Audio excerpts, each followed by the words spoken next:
väga lähedane. Nii, vaatame seda lühemat joont. Kui üks südamejoon on lühem ja lõpeb varem, siis see võib rääkida armastusest, kiindumusest või tugevast sidemest, mis kuulus rohkem varasemasse eluetappi, seepärast, et see on lühike. Võib-olla oli see inimene, kes oli väga kallis, aga mingil hetkel läks ta lihtsalt ära. Ehk see joon siin hetkel on kuskil 20-30 eluaasta vahel, kuskil ta sealt lõpeb. Aga nii täpselt ma selle kohta nagu öelda ei taha, et see peab tunnetama, kus kohas see lõppes. Et teie teed läksid lahku või see side muutus teistsuguseks.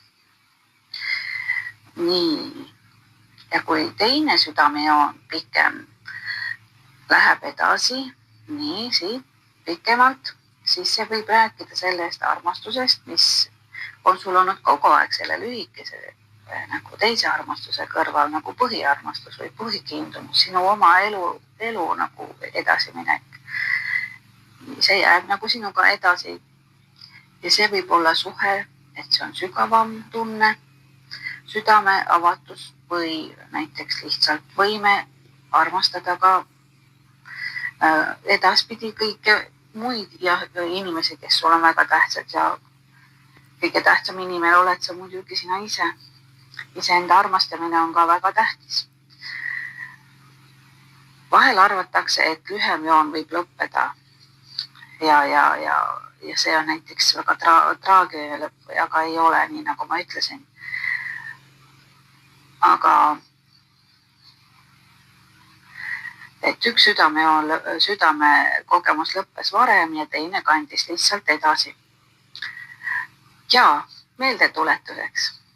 Kui sa oled siin esimest korda kanalil, siis see kanal on Saladused kätes. Ja mina olen Merle.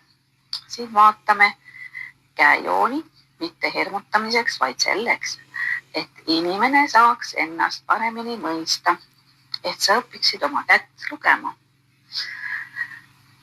Nii, me jäime siis armastuse südamejoonteni.